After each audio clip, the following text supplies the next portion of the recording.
if it could have prevented those people from losing their lives to gun violence in the future while preserving our Second Amendment rights, we had an obligation to try. And this legislation met that test. And too many senators failed theirs.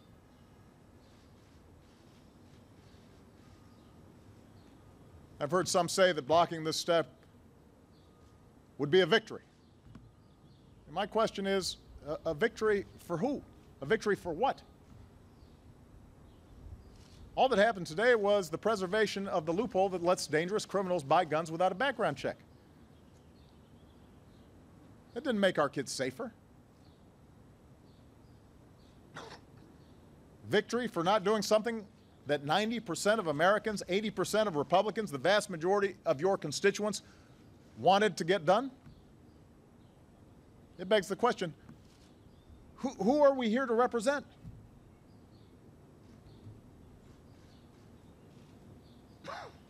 I've heard folks say that having the families of victims lobby for this legislation was somehow misplaced. A prop, somebody called them. Emotional blackmail, some outlets said. Are they serious? Do we really think that thousands of families whose lives have been shattered by gun violence don't have a right to weigh in on this issue? Do we think their emotions, their loss, is not relevant to this debate?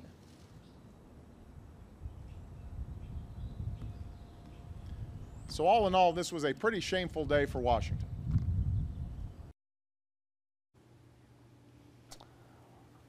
Behind him were the Newtown parents, and we even heard from some, but I think that hit it.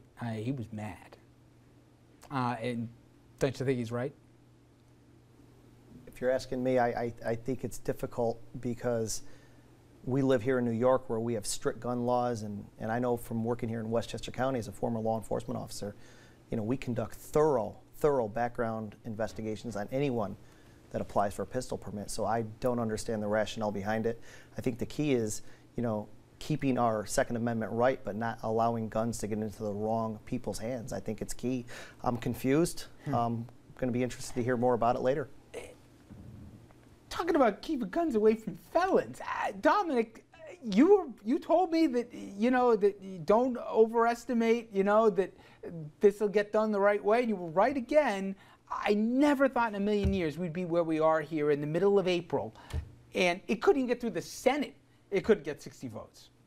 It's shocking. I mean, I don't know what to say, Richard. I really don't, because it's a sad testament to what's going on in our country from the way I see things. The way I see things, it's about senators right now. We can talk about Congress later, but senators wanting to guarantee they're going to stay in the Senate, and it always comes down to money and who has the most powerful voice. Jeannie?